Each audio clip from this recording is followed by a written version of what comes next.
Amazing. Feel like a celebrity here. No, but that's Brian Cox. We're not the headliners. Right. Good afternoon, everyone. I know this is the post-lunchtime session, so we're going to try and keep it as interesting as possible. We're here to talk about bridging the soft skills gap. I have come on this platform before and talked about the cybersecurity skills gap before. But what we want to focus on today is particularly the soft skills. And I'm so pleased to see today, throughout the day, every single presentation almost had an undertone of the importance of soft skills when we are talking to boards, when we're collaborating with teams. So we're going to revisit some of those throughout the session. But first, a little bit more of an introduction. We are intentionally going to do a long introduction. It's going to be based on our careers, and you'll see later on why. And I'll start, if that's okay. So, Purvi K, I've just started a new role as Head of Cybersecurity for AFCAS. It is a very interesting title, but it is as challenging a role as any other in cybersecurity. But this is not how I started. I'm not a cybersecurity professional, or I don't consider myself as one. I actually started off as an aerospace engineer, and I went on to working on typhoons, and that was cool. However, I landed in cybersecurity by accident. I went on a secondment somewhere, and I didn't even know what I was going to do. It happened to be cyber, and I thought, what's the worst that can happen? I'll do it for a couple of years and go back to engineering. It's now 14 years, and I've not gone back to engineering. However, it's amazing that I've been able to now work with cybersecurity on aircrafts, so I've kind of got a dream role, if you like. But throughout my 14 years, I still did not have the chance to sort of gain any qualifications, so I don't have any CISPOSs or any other letters after my name that's cybersecurity related.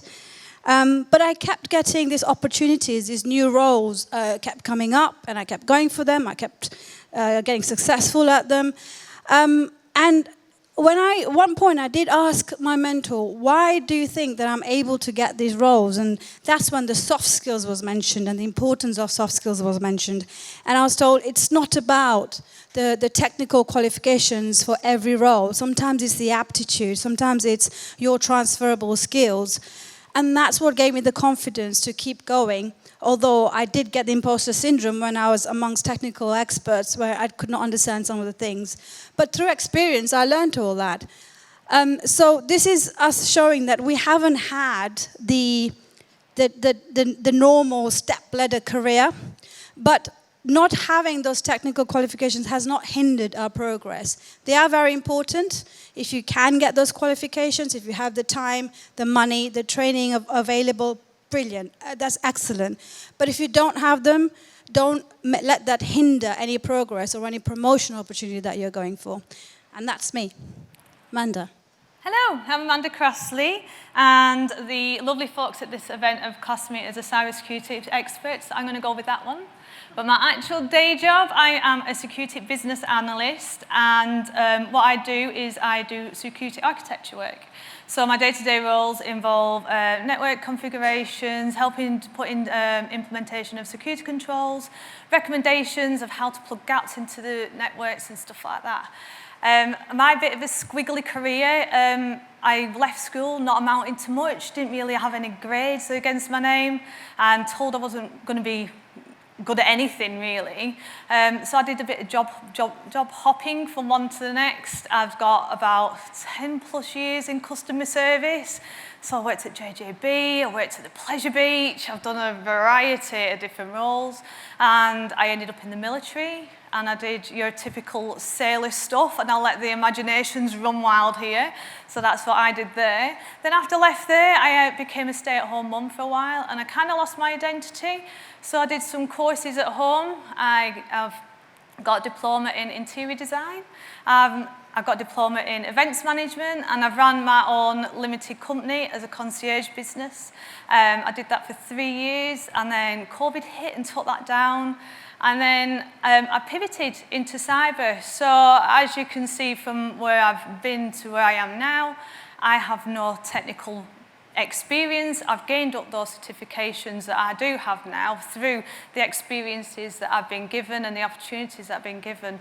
But my pathway into cyber definitely did not start with a lot of technical background whatsoever at all.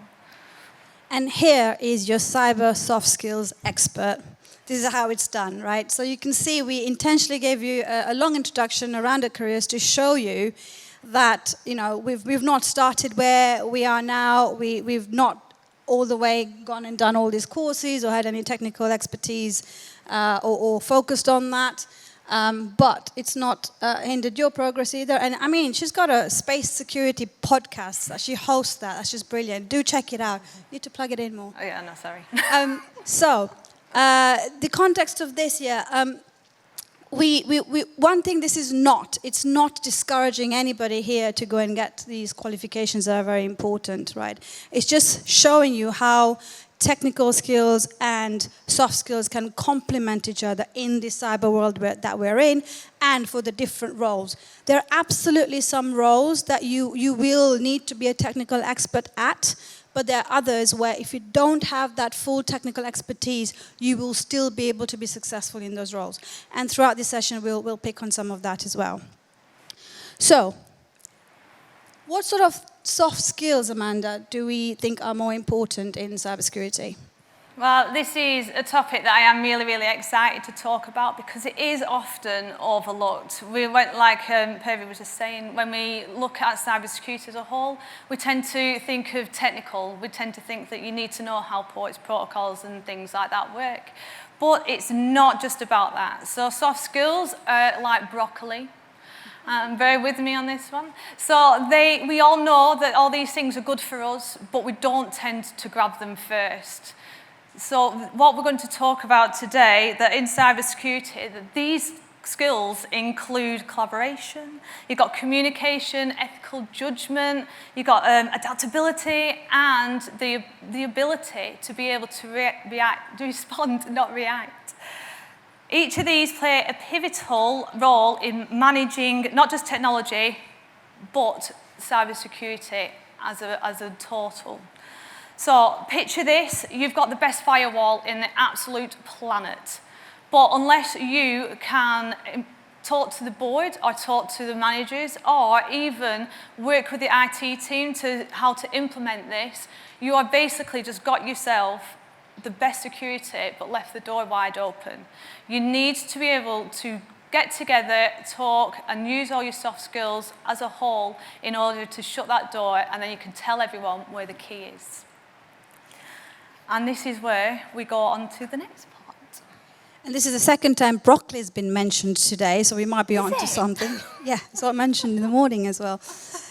So you've mentioned communication, collaboration, ethical judgment, and adaptability. Yes. Let's pick collaboration. Why do you think that's so important? Because being in cybersecurity is certainly different. I, for one, actually thought that I would be talking to more people on a technical level or someone within my area or someone within my role.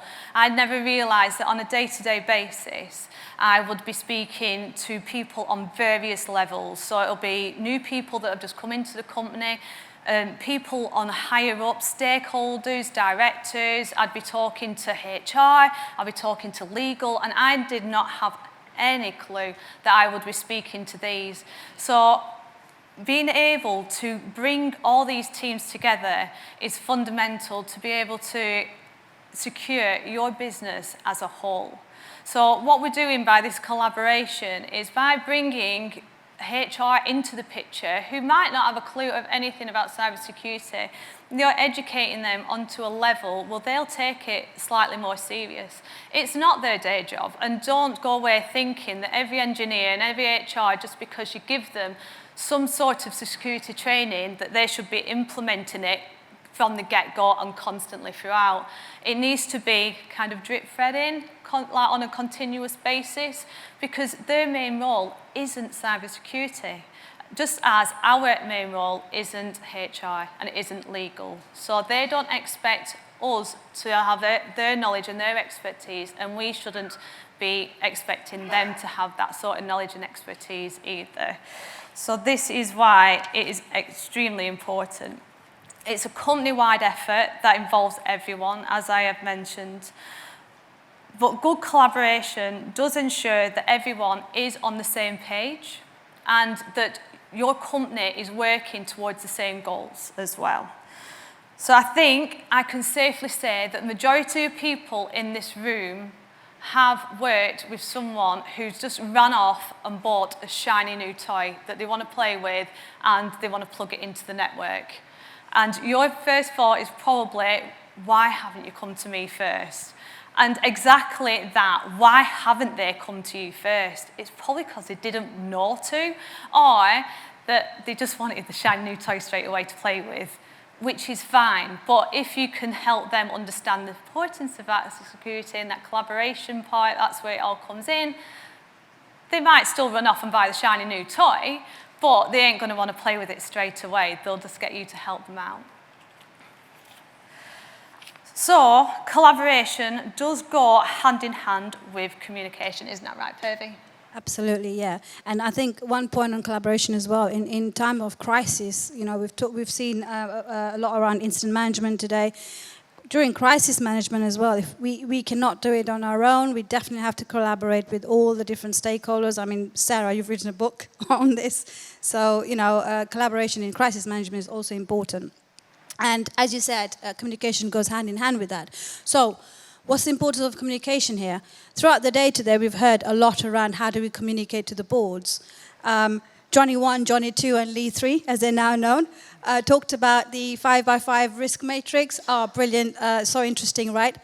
How do we translate that for the board? And also, do we know the different kind of board members we have? You know, the CEO wants to know what is the business impact? How is production going to stop? What can we do to fix it? The CFO wants to know, how much money do you need to fix this, you know?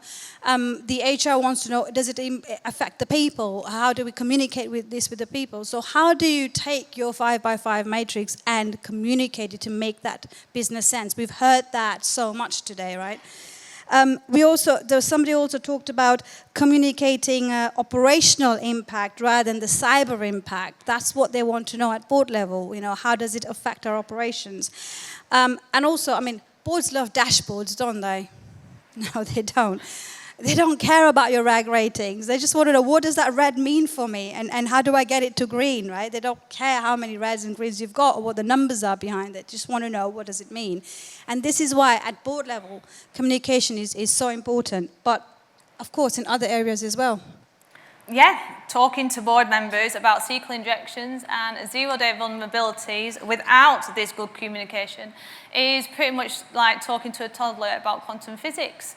No one is winning, and it's going to be a terrible Brian discussion. Cox can do that, I'm sure. He probably could. He could do an elevator pitch on that. I'm completely confident of that. But alongside communication is ethical judgment. I know it doesn't sound fancy, it doesn't sound great, but it's what it's needed. We deal with sensitive information and sensitive networks that we put hours and hours into securing and into protecting on a daily basis. But if that is compromised, that it can lead to serious consequences. It's essential to have strong ethical judgment, and it's essential that we have that foundation to ensure that it is protected and that all these decisions, when you're collaborating and communicating to board members, are made on a decision basis, on a risk basis, sorry. So think of ethical judgment like the GPS of cybersecurity. If you haven't got it, you're going to be going through cyber like in the wilderness, just hoping that you're not going to get a data breach. A good sense of ethics ensures that when we handle this information, that we do handle it with care and that we do keep it locked away. It's up to us to help others understand and help others be able to implement this in their day-to-day working. Like I said earlier, we can't expect other people to be an expert in something that we are experts in. And all this turns around into adaptability. Yeah, and again, on ethical judgment, we can't be at the Future of Cybersecurity event and not talk about AI, right? And ethical judgment is going to be very important when it comes to AI. You know, the data that's going into it and how it's handled ethically, that's all going to be very important. That is some of the soft skills that, you know, some of our data analysts are going to need, some of our software engineers are going to need, not just the technical aspects of it, but soft skills like ethical judgment. In terms of adaptability, it's all about how we respond and not react, right? So in time of an incident, during crisis management, you've got all these stakeholders in the room trying to figure out what to do. We need people who technically understand what's gone on, why we had the incident and how we can fix it. But equally, we need people who've got the soft skills to remain calm, to understand how we communicate this, to understand how, you know, if the employees are affected, how we manage and land those messages softly, to make sure that the CEO, CFOs, etc., are given, you know, enough information so they can make those informed decisions. We need people like that as well, who can then take all that technical information and translate it for these people. So, you know, in time of crisis, we need that adaptability. The context of cyber itself, I mean, cyber threats are so fast-paced, you know, so much evolving. The people who are protecting us against that, we need them to adapt with that as well, to adapt with that pace so that we're always one step ahead of the attackers. Yeah, in this field, what worked last month probably won't work this month. And by adapting, not just ourselves, but everybody else within that company, you're giving yourselves and the company a better stance at security and being able to secure all that information and networks that you're trying to. So a big part of, like Purvi was saying, a big part of adaptability is knowing how to respond and not to react, especially in a crisis situation. You don't want to be the person that reacts by pushing that big red button and causing a panic. We don't need to do that. We have tough enough job trying to convince people why to put security control in place as it is, never mind rushing into an incident and pressing a panic button and thinking that the whole world's going to break down. Just because we're passionate about cybersecurity, it doesn't mean that we should jump to conclusions either. You need to get all the facts and figures together, and you can only do that by communicating with others. And it's not our job to be able to understand the engineering side of it. You need that certain person to come in who is skilled to be able to inform us. Then we can make those best decisions, what's best for the company. Our job is to stay cool, because let's be honest, cybersecurity is cool. So our job is to stay cool, is to breathe and to give that information to people and say, look, it's fine, we can do this, but together. The goal is to respond thoughtfully, not just to rush into that blaze. But being able to respond and react goes a lot further than just incidents. There's a lot of times where a lot of lovely presentations and we talk about how we respond to incidents. But how do you respond to negativity within your team or within a wider team? How many people here, with a show of hands, have been in a meeting, you've had to have that difficult conversation, or it's been negative? I think a lot of you have done. I think a majority of us have done. So how do you deal with that? You have to do it in a calm manner as well. It's calm and logical. So by adapting, you can see where I'm going with all this communication, collaboration, adapting. It's all intertwining together. So by changing how you speak to people within your team, with others, you're going to build a better relationship. It's a little bit like dating, but on a professional level. So now you can see where we're all going to go about this and how all these soft skills intertwine. Where do we go from here? So I think we haven't mentioned it enough. So it's collaboration, communication, adaptability, and ethical judgment. It's been talked about a lot. We've heard it today. Mm-hmm. But why do we think, Amanda, we have the lack of these soft skills within our industry? I think a lot of it does come down to misconceptions about cybersecurity. I know when I came into this field, I thought I would not have a chance because I wasn't technical. And I think a lot of people think cyber and think, oh my God, you have to be IT based, you have to have 10 plus years in the field, you have to have X, Y, Z, and you've got to be this whole shiny, dancing person. But it's not like that at all. So one of my first roles was in information security, and that wasn't very technical. And I dealt with a lot of incidents. I had to understand data transmission to a level of why it needs to be protected. I didn't need to know the ins and outs of it, but I needed to know why. I needed to know why data at rest needed to be protected. So I had to know it at a technical level from that perspective, but I didn't need to know the innards. I didn't need to know how it transmissioned throughout the system. But my role back then was just equally as important as my role now.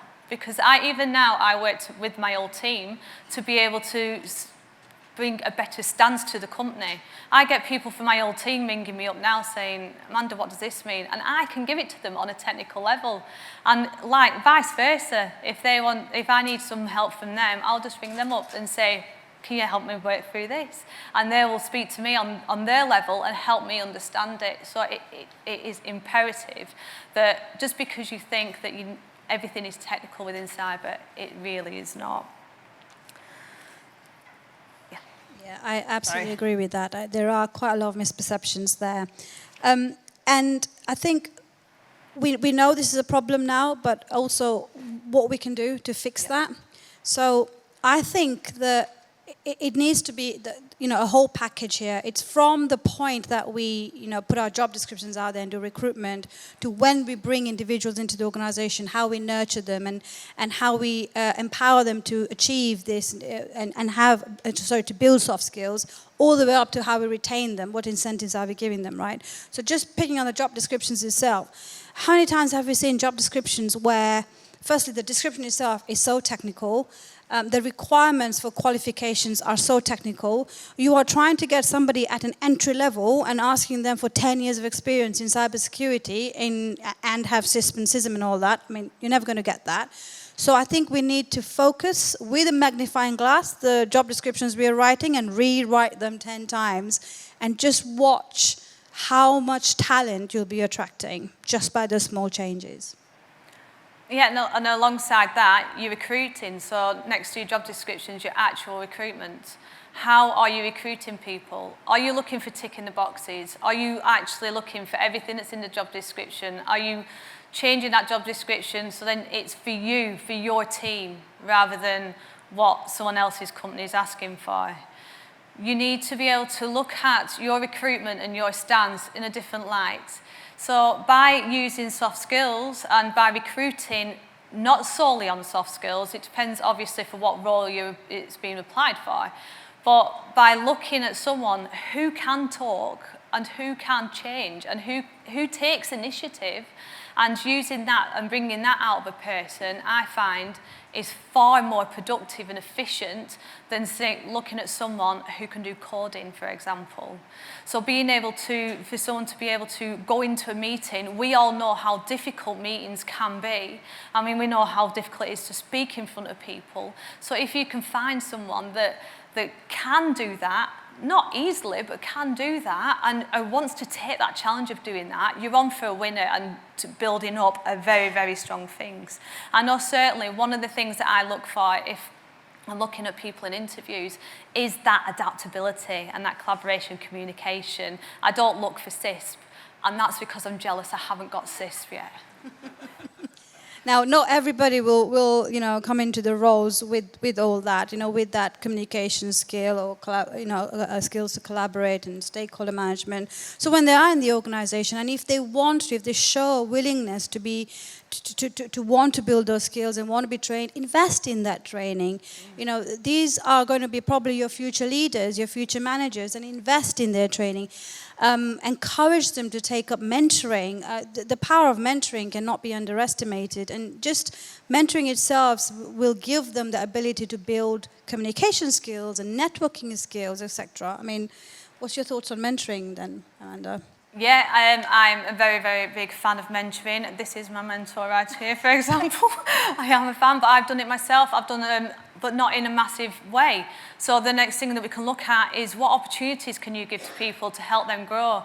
So I do mentoring not on a high level like Purvi would be doing, but on a lower level. So I just speak to people on from now and again when they're applying for jobs, just to see if they're okay, give them that support. What opportunities can you give your team? Is there a small project? If it's not people that they can manage, is there a project they can manage? Can they be a leader in that? Can they make mistakes and do it effectively with your support? Is that something that you can do? Can you set up a mentoring scheme? Because it is powerful and it is needed within a lot of companies. And I think the next part is to remind everyone about the how we underestimate the minority groups, the underrepresented groups as well, and some of the skills that they bring into this industry. Women in this room, I'm sure there's a lot of them who would say, I did not apply for certain roles because I did not have the technical skills. Please, please, please do not let that stop you from just at least applying, because if the company is good, if the culture is good, they will train you, they will invest in that, they will invest in getting you those qualifications. And do not underestimate the soft skills you have. That will be so powerful in some of the roles that you are dreading to apply for. Please look again at the other transferable skills you've got that can make up for those technical skills that you don't have. So encouraging all of those that feel they can't apply for something because they don't have the technical skills here. So the bottom line here, I guess, is we know that cybersecurity is technical or perceived as very technical. However, we also know and have heard from today that there is so much more to just the technical skills, all the communication skills. I mean, you guys are here, you guys are networking as well. You've got all that. You've got all the stakeholder skills as well. It's just how you apply that to your technical roles, and just if you want to progress through that, then you can. And also, Ellie mentioned earlier, not everybody wants to become a manager. So this is not about having the soft skills to progress through leadership roles. Even with just technical skills, you can progress, or you can, evolve in your role. This is about those who want to become leaders or who want to become managers and require those skills. So, it's not a replacement for the technical skills. Yeah, and remember, soft skills might not be as fancy or flashy as hacking a server. But ultimately, they are the glue that holds everything together, and it will ultimately bring you a better relationship with everyone across the whole of your team. So if you implement it, you'll have a well-rounded cybersecurity stance. Well, thank you very much. I don't think we have any time for questions, but Amanda and myself will be around, so happy to speak to anyone. Before you go, Amanda, please do a quick plug of your podcast. Oh yes, so I am the host of a new podcast called The Space Security, and I talk about hacking satellites, how to protect satellites, or anything else that goes into space. So please do check it out. I recommend you follow on LinkedIn as well. She talks a lot about space, and it's really interesting stuff. Thank you.